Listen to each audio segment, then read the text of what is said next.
Welcome back to the channel everyone. मैं हूं CA कविता और एक बहुत शॉकिंग न्यूज आप लोगों के लिए है। फॉर्म नंबर 26 क्यूबी बिल्कुल खत्म कर दिया गया है, एबोलिश कर दिया गया है। 1 अप्रैल 2026 से आप लोगों ने टीडीएस डिडक्शन के टाइम पे 26 क्यूबी फाइल नहीं करना है। देखिए, जब भी बायर कोई प्रॉपर्टी परचेज करता था और प्रॉपर्टी की वैल्यू 50 लाख से ज्यादा होती थी तो आप लोगों को टीडीएस डिडक्ट करना होता था और टीडीएस जो है वो आपका डिपॉजिट होता था फॉर्म नंबर 26 क्यूबी में। अब आपको 26 क्यूबी में उसको नहीं फाइल करना, अब आपको फॉर्म नंबर 141 फाइल करना होगा। किस तरीके से फाइल करना है, step by step live process आज की इस वीडियो में हम डिस्कस करेंगे। सबसे पहले आपको इनकम टैक्स पोर्टल पे लॉगिन करना है। जो भी बायर है, बायर का इनकम टैक्स पोर्टल आप लॉगिन करेंगे, ई फाइल पे जाएंगे, ई पे टैक्स पे आप लोगों ने क्लिक करना है। यहाँ आपके पास दो ऑप्शन दिखेंगे, आपको इनकम टैक्स एक्ट 2025 को सिलेक्ट करना है, देन कंटिन्यू के बटन पे क्लिक कर देना है। यहाँ पे आप लोगों के पास ये न्यू पेमेंट का ऑप्शन आएगा, यहाँ क्लिक करेंगे आप लोग। देन ये जो फॉर्म है यहाँ पे आपको फॉर्म नंबर 141 मिल जाएगा। ध्यान रखिएगा, दो जगह आपके पास फॉर्म नंबर 141 लिखा होगा, यहाँ पे चालान cum statement of deduction of tax लिखा है। ये फॉर्म आप लोगों को फाइल करना है। डिमांड पेमेंट वाला फॉर्म आप लोगों को सिलेक्ट नहीं करना जब आप टीडीएस की पेमेंट कर रहे हैं। तो ये डिमांड वाले केस में जो आपको चालान बनाना है ये वो फॉर्म है। आप लोगों को यहाँ पे प्रोसीड के बटन पे क्लिक कर देना है। देन आपको सिलेक्ट करना होगा आपका जो असेसी है यानी डिडक्टी है, डिडक्टी जिसका टीडीएस आपने डिडक्ट किया है, क्या वो कोई कॉर्पोरेट डिडक्टी है या नॉन कॉर्पोरेट डिडक्टी है। यहाँ पे सामने वाला पर्सन अगर कंपनी है, चाहे पब्लिक लिमिटेड कंपनी हो चाहे प्राइवेट लिमिटेड कंपनी हो, तो आपको कॉर्पोरेट डिडक्टी सिलेक्ट करना है। बट जिसका आपने टीडीएस डिडक्ट किया है वो कंपनी नहीं है, वो पर्सन कोई भी इंडिविजुअल है, एचयूएफ है, तो आप लोगों को नॉन कॉर्पोरेट डिडक्टी सिलेक्ट करना है। ध्यान रखिएगा, पार्टनरशिप फर्म हो, प्रोप्राइटरशिप फर्म हो, एलएलपी हो, तो आप लोगों को हमेशा नॉन कॉर्पोरेट डिडक्टी पे ही क्लिक करना होगा। देन आपको कंटिन्यू के बटन पे क्लिक कर देना है। जैसे आप कंटिन्यू करेंगे ये पेज आप लोगों के पास ओपन हो जाएगा। यहाँ पे आपको मंथ ऑफ डिडक्शन लिखना है, यानी कौन से मंथ में आपने डिडक्शन की है। यहाँ पे हमने मंथ ऑफ डिडक्शन सिलेक्ट कर लिया। इसके बाद नेचर ऑफ ट्रांजेक्शन आपको सिलेक्ट करना है कि कौन सी नेचर की ट्रांजेक्शन है। ध्यान रखिएगा, जो अप्रैल 26 से आपके पास डिडक्शन हो रही है, यहाँ पे अभी अप्रैल का ऑप्शन नहीं आ रहा है हमारे पास, ये देखिए, तभी मैंने यहाँ पे मार्च सिलेक्ट किया है। आपने अप्रैल के ऑप्शन से ये वाला फॉर्म जो है वो फाइल करना है। Nature of transactions, nature of transactions में आप लोगों को यहाँ पे शेड्यूल बी में दिखेगा टीडीएस ऑन सेल और transfer of immovable property under section 393(1). देखिए, सेक्शंस भी हमारे पास चेंज हो चुके हैं, तो यहाँ पे ये वाला टेबल आप लोगों ने सिलेक्ट करना है, टीडीएस ऑन सेल और transfer of immovable property under section 393। ये सिलेक्ट करने के बाद आपको कंटिन्यू के बटन पे क्लिक कर देना है। देन आपसे पूछेगा कि टाइप ऑफ इमूवेबल प्रॉपर्टी आपकी कौन सी है, लैंड आप ट्रांसफर कर रहे हो या बिल्डिंग, और बिल्डिंग का कोई पार्ट ट्रांसफर कर रहे हो। अगर आपकी प्रॉपर्टी लैंड है, लैंड ध्यान रखिएगा, यहाँ अदर देन एग्रीकल्चरल लैंड क्यों लिखा हुआ है, क्योंकि एग्रीकल्चरल लैंड के केस में हमें टीडीएस डिडक्ट नहीं करना होता।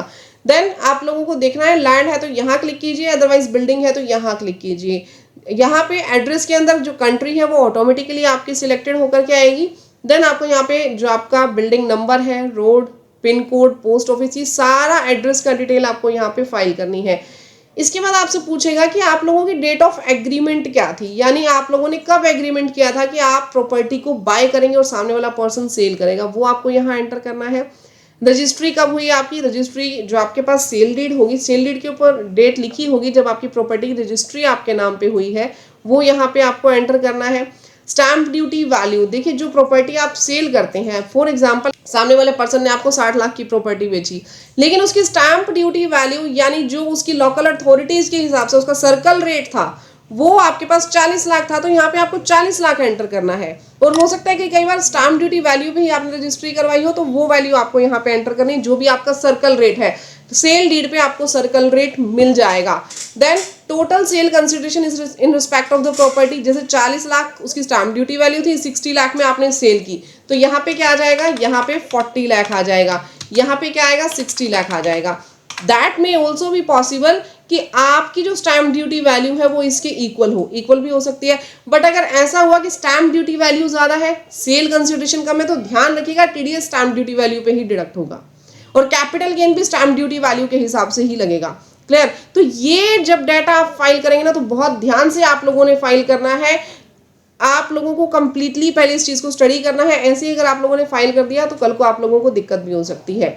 Then is the payment being made in lump sum और इंस्टॉलमेंट, क्या आपने इंस्टॉलमेंट में पेमेंट दी है? यस, तो यहाँ क्लिक कीजिए, उसकी इंस्टॉलमेंट्स की आपको डिटेल भी देनी पड़ेगी, अदरवाइज आप लमसम पे क्लिक कर सकते हैं। गाइस, अगर हमारी हेल्प आप लोगों को चाहिए इस फॉर्म को फाइल करने के लिए तो आप हमसे भी हेल्प ले सकते हैं। नीचे मैंने डिस्क्रिप्शन बॉक्स में नंबर दिया है, आप उस नंबर पे कांटेक्ट कर सकते हैं, आप हमारी हेल्प ले सकते हैं फॉर्म 141 को फाइल करने के लिए, क्योंकि बिल्कुल नया प्रोसेस है तो ध्यान से आप लोगों को करना होगा। देखिए, इंस्टॉलमेंट होता तो यहाँ पे आपसे पूछेगा फॉर्म भी चेंज कर दिया गया, ऐसा नहीं कि फॉर्म चेंज नहीं है, पहले इस तरीके से इन्फॉर्मेशन नहीं आती थी।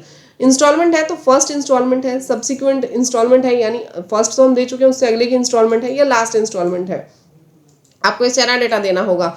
देन देखिए, सब्सिक्वेंट इंस्टॉलमेंट में ये वाला जो टैब है ये आपका क्लोज हो जाता है, ठीक है, और लास्ट इंस्टॉलमेंट में ओपन हो जाएगा, क्योंकि यहाँ पे लास्ट इंस्टॉलमेंट के केस में आपको टोटल कंसीडरेशन जितना आपने उनको दिया है वो पेमेंट आपको यहाँ लिखनी पड़ेगी। और सब्सिक्वेंट और last instalment please mention the previous acknowledgement number, जो प्रीवियस एक्नॉलेजमेंट नंबर यानी जो प्रीवियस इंस्टॉलमेंट्स के ऊपर आप लोगों ने टीडीएस डिडक्ट किया था उसकी डिटेल आपको यहाँ पे प्रोवाइड करनी है।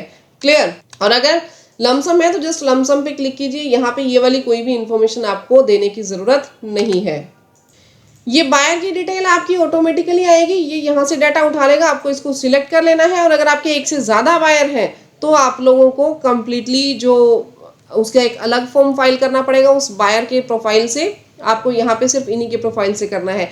देन आपको यहाँ पे उसने कितने परसेंट की प्रॉपर्टी खरीदी एडिट करिए आप लोग यहाँ पे आपको टोटल परसेंटेज डालना है। अगर एक ही बायर है तो यहाँ 100% लिखिए, अगर दो बायर है 50-50 में ले रहे हैं तो 50% लिखिए, यानी जो भी उस पर्सन का शेयर है वो पर्सन का शेयर आपको यहाँ पे लिख देना है। फॉर एग्जांपल हमने यहाँ पे 50% लिख दिया, यहाँ 50% आ जाएगा। क्लियर? अगर आप यहाँ पे 100 करना चाहें कि ठीक है 100 का 100% शेयर इन्हीं का है तो आप यहाँ पे 100% कर सकते हैं, ये आपका सेव हो गया। Clear? Then details of the deductee, आपको डिडक्टी की डिटेल्स देनी है। डिडक्टी की डिटेल्स में आपको उसका पैन नंबर देना है, नाम देना है, कॉन्टैक्ट नंबर, मेल आईडी और उसका कितना परसेंट शेयर है। हो सकता है ना सेलर दो होंगे तो आपको दोनों की डिटेल्स यहाँ पे देनी पड़ेगी। अगर दो सेलर्स हैं, दोनों का 50-50% का शेयर है तो वो भी आपको यहाँ लिखना है और दोनों की डिटेल्स आपको यहाँ पे एंटर करनी होंगी। ये सारी डिटेल्स आपको यहाँ पे लिखनी है। देन आपको ट्रांजेक्शन्स की डिटेल प्रोवाइड करनी है। सबसे पहले हम ये डाटा फिल कर लेते हैं यहाँ पे। देखिए, मैंने जैसे सिर्फ समझाने के लिए यहाँ पे 50% का शेयर डाला है तो आपको यहाँ पे 50% के लिए जो अदर आपका दूसरा सेलर है वो यहाँ पे डालना होगा ताकि उसका भी टीडीएस आप लोग डिडक्ट कर सकें। क्लियर? यहाँ पे अब दूसरे की डिटेल्स आपको डाल के और यहाँ ऐड के बटन पे क्लिक कर देना है। जैसे ही आप पैन डालोगे ना ये इन्फॉर्मेशन आपकी ऑटोमेटिकली फुलफिल होकर के आ जाएगी, आपको सिर्फ परसेंटेज यहाँ पे डालनी होगी। क्लियर? मैं इसको करेक्ट करके 100% कर देती हूँ। इसके बाद आपको ट्रांजेक्शन डिटेल पे क्लिक कर देना है। ये पेज आपके पास ओपन हो जाएगा। यहाँ पे आपको परमानेंट अकाउंट नंबर जो है सिलेक्ट करना है डिडक्टी का। ऑटोमेटिकली आपके पास प्रोपोर्शनेट अमाउंट आ जाएगा स्टैम्प ड्यूटी वैल्यू का। यहाँ पे आप लोगों को अमाउंट जितनी भी आपने उसको पे किया है प्रेजेंट ट्रांजेक्शन के अंदर वो आपको डालनी है। लमसम अमाउंट आप लोगों ने पे की है तो लमसम अमाउंट यहाँ पे आप डाल देंगे। हमने कंप्लीट अमाउंट यहाँ पे डाल दी। आपने टीडीएस कौन सी डेट को डिडक्ट किया वो आपको यहाँ पे डालना है। नेक्स्ट आपको दिया हुआ वेदर सेक्शन 395(1) इज एप्लीकेबल। यहाँ पे आपको देखना है कि क्या आपको लोअर टीडीएस का सर्टिफिकेट मिला हुआ है। कई बार क्लाइंट इनकम टैक्स अथॉरिटी से लोअर टीडीएस के लिए या नील टीडीएस के लिए अप्लाई करता है। अगर आप लोगों ने अप्लाई किया था और आप लोगों की अप्रूवल आ गई तो यस पे आपको क्लिक करना है। अदरवाइज आप लोगों को देखिए यस पे आपको क्लिक करने के बाद उसकी सर्टिफिकेट नंबर की डिटेल यहाँ पे आपको देनी पड़ेगी और आपको ये बताना पड़ेगा कि किस रेट से अब आपको टीडीएस जो है वो डिडक्ट करना है। क्या आपको यहाँ पे कंसेशन मिला था, कितना लोअर टीडीएस आप लोगों को अलाउड हुआ था। अदरवाइज आपको नो के ऊपर क्लिक कर देना है। क्लियर? नाउ यहाँ पे आपको रेट डालना है, किस रेट से आपको टीडीएस डिडक्ट करना है। आपके केस में प्रॉपर्टी परचेज के ऊपर आप टीडीएस डिडक्ट कर रहे हो तो यहाँ पे आपको 1% का टीडीएस डिडक्ट करना है। ऑटोमेटिकली अमाउंट आपकी आ जाएगी। डेट ऑफ डिडक्शन आपको यहाँ पे एंटर कर देनी है कि किस डेट को आपने टीडीएस को डिडक्ट किया। देन आपको यहाँ पे ऐड के बटन पे क्लिक कर देना है। देन कंप्लीट फॉर्म फाइल होने के बाद आपको सेव एज ड्राफ्ट पे क्लिक करना है और कंटिन्यू के बटन पे क्लिक कर देना है। यहाँ से आप लोगों के पास पेमेंट का ऑप्शन आ जाएगा। आप नेट बैंकिंग से, डेबिट कार्ड से या फिर आरटीजीएस एनईएफटी से या पेमेंट गेटवे से आप यहाँ पे सिलेक्ट कर सकते हैं और कंटिन्यू के बटन पे क्लिक करके आप लोग अपनी जो पेमेंट है पेमेंट सक्सेसफुली कर सकते हैं। तो गाइस बहुत ईजी प्रोसेस था फॉर्म 141 फाइल करने का, स्टेप बाय स्टेप हमने यहाँ पे डिस्कस किया है। अगर आपको वीडियो अच्छी लगी हो तो वीडियो को लाइक, चैनल को सब्सक्राइब जरूर कीजिएगा। मैं अपने चैनल पे जितने भी इनकम टैक्स एक्ट 2025 के न्यू फॉर्म्स है 1 बाय 1 सभी के सभी लेकर के आने वाली हूँ, तो चैनल को सब्सक्राइब जरूर करके जाइएगा ताकि आप लोगों को नए फॉर्म्स की और नए एक्ट की पूरी जानकारी हमारी इस चैनल पे मिल सके।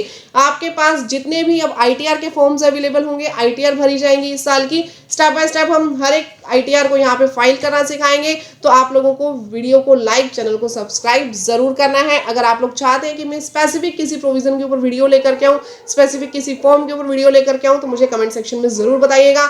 मिलते हैं गाइस नेक्स्ट वीडियो में, तब तक के लिए thank you, bye bye, take care everyone. Video अच्छी लगी हो तो कमेंट सेक्शन में बता के जाइएगा। Thank you.